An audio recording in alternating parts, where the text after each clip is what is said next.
नमस्कार दोस्तों, मैं एस कुमार शास्त्री आज आपको बताऊंगा सूर्य और बुध की युति आपकी कुंडली के 12 भावों में क्या फल देगा।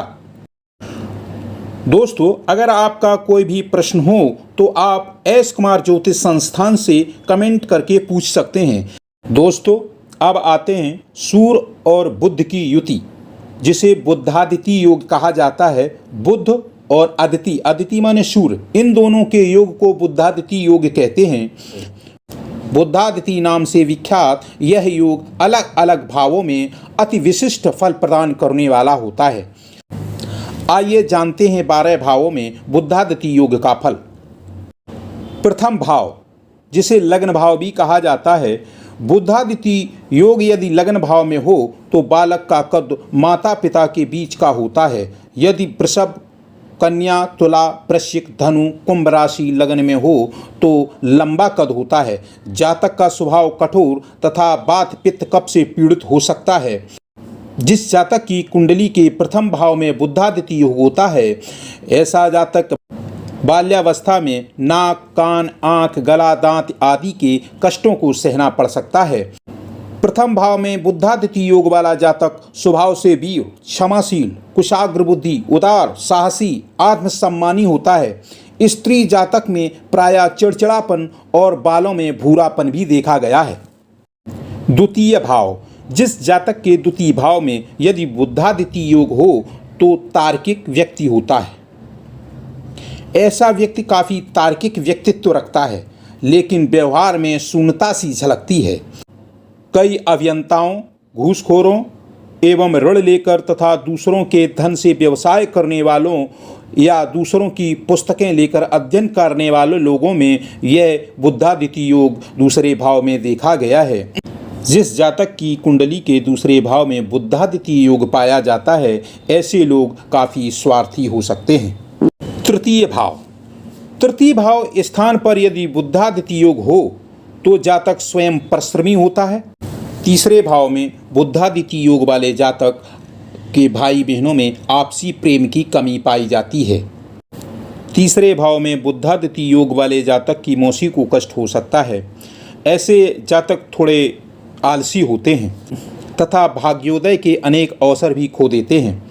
तीसरे भाव में बुधादिति योग वाला जातक पात्रता के अनुसार नौकरी पेशा और व्यवसाय करता है, लेकिन पारिवारिक खुशहाली में बुधादिति योग इनके लिए थोड़ा बाधक होता है।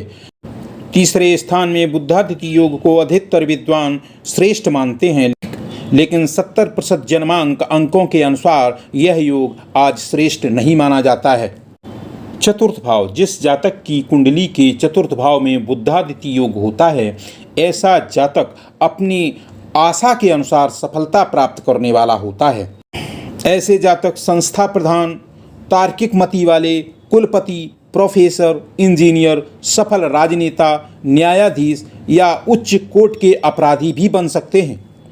माता का स्वास्थ्य चिंताजनक हो सकता है। पत्नी के भाग्य का भी सहारा ऐसे जातक को मिलता है। अपनी स्थायी संपत्ति होते हुए भी ये दूसरी या सरकारी वाहनों भवनों का उपयोग अपने स्वार्थ के लिए करते हैं। ऐसा जातक विषमलिंगी मित्रों के साथ सहयोग और प्रेम करने वाला हो सकता है। पंचम भाव, जिस जातक की कुंडली के पंचम भाव में बुधादिति योग होता है, ऐसे जातक को संतानें कम होती हैं, 1 या 2 ही होती हैं, लेकिन प्रतिभा संपन्न संतान प्रदान करने वाला यह जातक होता है। चित्त में उतावलापन, बात रोग एवं यकृत विकार की संभावना बनी रहती है।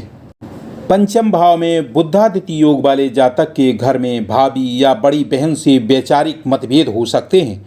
मेष, सिंह, वृश्चिक, धनु, मीन राशि में यह योग अल्प संतान प्रदान करता है। स्त्री ग्रहों के दृष्टिगोचर होने पर कन्या संतान की अधिकता संभव होती है। छठा भाव, जिस जातक की कुंडली के छठे भाव में बुधादिति योग होता है, यानी सूर्य और बुध की युति होती है, ऐसे जातक के काफ़ी शत्रु होते हैं। शत्रुओं की अधिकता और उनकी विरोधी क्रियाओं से चिंता युक्त होते हुए भी ऐसा जातक आत्मविश्वास बनाए रखता है। जिस जातक के छठे भाव में बुधादिति योग होता है, उसको मामा पक्ष से बचपन से ही लाभ मिलता है। लेकिन आवश्यकता पड़ने पर वहां से भी सहयोग मिलने में काफ़ी कठिनता हो सकती है। सप्तम भाव, जिस जातक के सप्तम भाव में बुध और सूर्य की युति होती है, ऐसे जातक के काफ़ी शत्रु हो सकते हैं, मगर ऐसा जातक काफ़ी आत्मविश्वासी होता है। ऐसे जातक प्रायः चिकित्सक, अभिनेता, निजी सहायक, रत्न व्यवसायी, समाजसेवी संस्थाओं से संबंध रखते हैं। ऐसे जातक के लिए सिंह या मेष राशि सप्तम में हो तो कनिष्ठ होते हैं। शुभ ग्रहों की दृष्टि और उनका सानिध्य ऐसे योगों में काफ़ी परिवर्तन लाती है। सप्तम भाव में बुधादित्य योग वाला जातक यौन रोग से पीड़ित हो सकता है। ऐसे लोग अपने जीवन साथी की अपेक्षा कर दूसरों के साथ संबंध बनाने वाले हो सकते हैं। अष्टम भाव, जिस जातक की कुंडली के अष्टम भाव में यह बुधादित्य योग होता है, तो वह जातक किसी को सहयोग करने के चक्कर में स्वयं भी उलझ जाता है। अष्टम भाव में बुधादित्य योग वाला जातक दुर्घटना में पैर, हाथ, गाल, नाखून एवं दांत पर चोट का भय बना रहता है। विदेशी मुद्रा में व्यापार, किडनी स्टोन, आमाशय में जलन तथा आंतों में विकार भी ऐसे जातक को हो सकता है। नवम भाव, जिस जातक की कुंडली के नवम भाव में बुधादित्य योग होता है, ऐसे योग वाले जातक काफ़ी स्वाभिमानी होने के साथ साथ काफ़ी अहंकारी भी हो सकते हैं तथा प्रारंभ में कई अच्छे अवसरों को छोड़ देते हैं, जिसका इन्हें सारी जिंदगी पश्चाताप करना पड़ता है।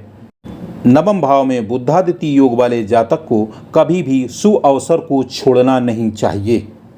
दसम भाव, जिस जातक की कुंडली के दसम भाव में बुधादित्य योग होता है, ऐसे लोग काफ़ी बुद्धिमान, धन कमाने में चतुर, साहसी एवं संगीत प्रेमी हो सकते हैं। पुत्र पुत्रादि सुख से संपन्न होते हैं। ये लोग धन धान से काफ़ी संपन्न होते हैं, लेकिन संतान से ये चिंतित भी होते हैं, क्योंकि संतान इनको चिंता में डाल देती है। इनकी संतान थोड़ी दुरागामी भी हो सकती है। दसम भाव में बुधादित्य योग वाला जातक धार्मिक संस्थानों का निर्माण कराता है। ऐसे लोगों को काफ़ी लंबी प्रख्याति प्राप्त होती है।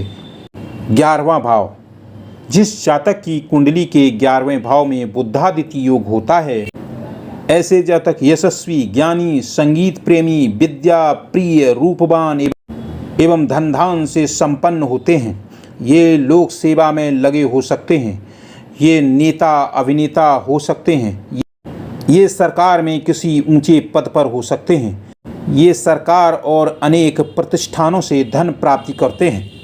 12वां भाव, जिस जातक की कुंडली के 12वें भाव में बुधादित्य योग होता है, ऐसा जातक जुआ, सट्टा, शेयर या अन्य आकस्मिक धन लाभ करने वाले व्यवसायों में फंसकर अपना सर्वस्व लुटा सकता है। यह योग चाचा ताऊ से विरोध करवाता है तथा अपनी संपत्ति उनके चंगुल में फंसा सकता है। 12वें भाव में बुधादित्य योग वाले जातक को जुआ, सट्टा, शेयर बाजार से हमेशा दूर रहना चाहिए। शराब, मांसाहार नहीं करना चाहिए। अपनों से कभी विरोध नहीं करना चाहिए, वरना ऐसे जातक का सर्वनाश हो सकता है। दोस्तों, बुधादित्य योग को राशि एवं अन्य ग्रह से संबंध भी प्रभावित करते हैं, लेकिन अलग अलग भावों में एकाकी हो तो ऐसा ही फल प्रदान होता है। दोस्तों, यह व्याख्यान ज्योतिष शास्त्रों, धर्मशास्त्रों आदि से लिया गया है। यदि आपको अपनी कुंडली का सही विवेचन करवाना है तो अपनी किसी सही ज्योतिषी से मिलकर उसका सही व्याख्यान करवाएं। धन्यवाद। मैं एस कुमार शास्त्री फिर मिलूँगा अगले वीडियो में।